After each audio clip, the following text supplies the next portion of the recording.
So guys, welcome to another edition of Burton Ballers, and after the excitement of the transfer window, we came crashing down to earth with another disappointing display against Fulham. Welcome to the Burton Ballers. Ain't got no time for no stallers, yeah. We are the risers, we're not the fallers. Our channel is growing wider and taller. Yeah, we're here to give you the news about your dear beloved Blues, yeah. So if you like this YouTube channel, like, subscribe and turn on that bell. Yeah.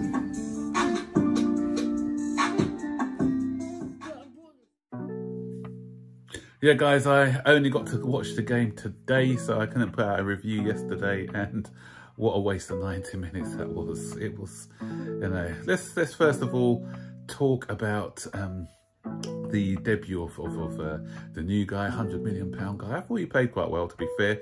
He's still got to get used to the pace of the Premier League, so there's one or two misplaced passes, but that would happen. But I think once he finds his feet and he starts to play, yeah, he's done a lot of good things. Unlucky not to score with that curling effort, which went right past the post. But all in all, I thought it was a great debut. But let's go on to the elephant in the room. Is the goal scoring. You know, the goal score. We've only scored 21 goals. 21 goals in 22 goals, sorry, in 21 matches, and that's the big issue. We cannot score any goals. We just don't know how to find the back of the net. And if we don't score goals, guys, we can't win games. Let's look at the positives first. We kept another clean sheet. That's the third clean sheet we've kept in a row. And so we're getting there at the back.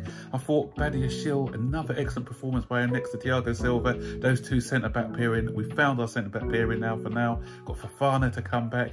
It looks like Koulibaly is going to be surplus to requirements as the way it's going. And I just felt a little bit sorry for Badiashile that he's not in the Champions League. He did make the cut for the Champions League because, you know, and what I like about him as well, as I said, he tries to do line-breaking passes all the time, and he's always looking to be positive on the ball. So, you know, so from that aspect, Reece James came back as well. That's another positive. So, yeah, positives out of the way. But let's go to the main issue for us. You know, I know Graham Potter's sides, you know, we got some new players in, so they got a gel, so yeah, that's okay. But Graham Potter's side, if you look at the way Brighton, when he first took over at Brighton, they weren't creating a lot of chances, scoring goals. But, you know, he needs to do better at Chelsea, because, you know, we can't, our standards are a lot higher. But, you know, he just, I don't know, but he really needs to try and get us make it in an attacking third. You know, he sorted out the defence, but in the attacking third, he needs to work out some patterns of play to get the best out of our players, because we're not even creating chances, and the chances that we create, we're not being put away. I think someone did a stat where we've missed 12 now of our 13 big chances in a row. That's not good enough.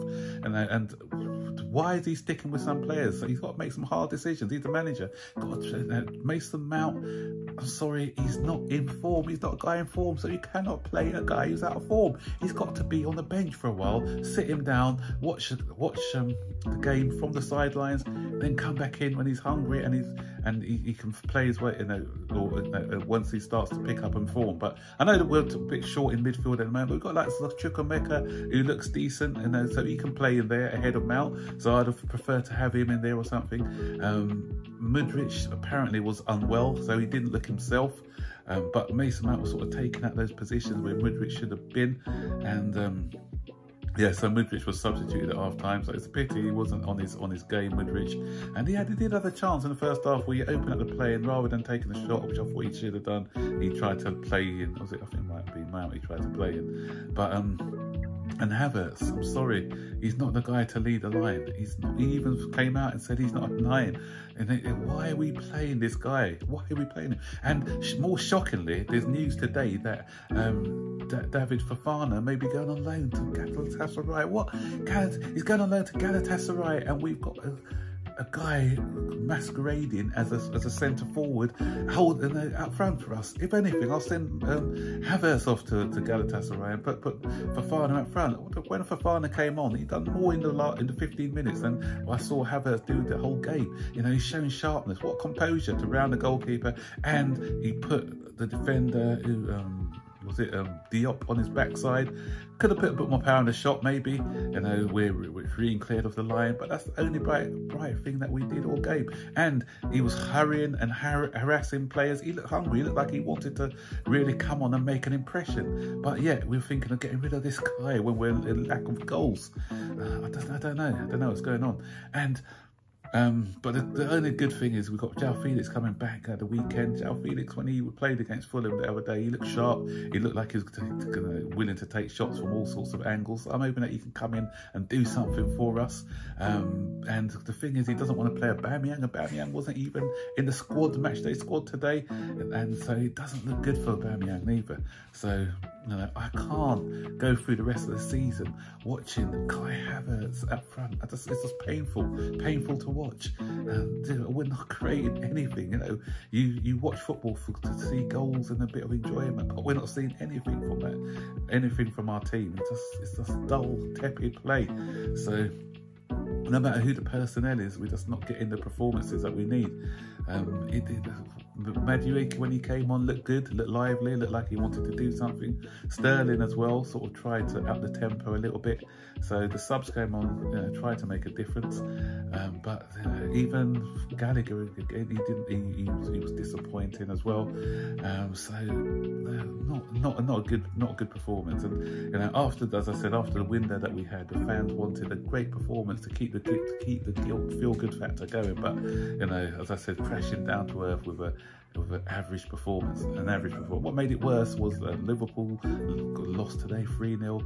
Manchester United, although they won, they had Casemiro sent off Newcastle. I just finished watching their 1-1 draw. We could have made that ground on Newcastle. Now we got to be worried about Brentford. You know, are we going to even overtake Brentford or Fulham? Fulham, you know, they look like a team. They look like well managed, very good and organised at the back. You know, so applauded to the way they defended. And even when they get the ball, they kind of know what they're doing. At the moment, we still don't look like a team. We still look like a bunch of individuals still trying to find their feet. I'm hoping Graham Potter can get this sorted out, fast, because the longer it goes on like this, with performances like this, then he may be in danger. If you saw in the director's box during the game, I think it was the 80th minute, these guys didn't look impressed at all. You know, they said they were going to give him time, so you know, they may be treated as their word. But you know, if we can't see, and all I said at the beginning when he took over, I want to see some marked improvements.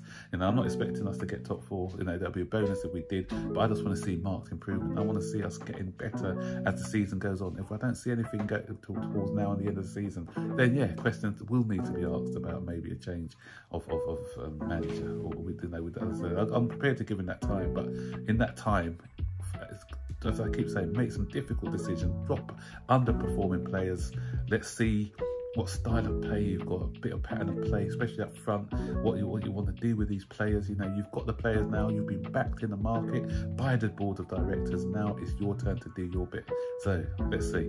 Anyway, guys, what do you think? Stick your comments in the section below, and don't forget to like, subscribe, turn on post notifications so you'll be notified every time I make a video. Take care. Bye.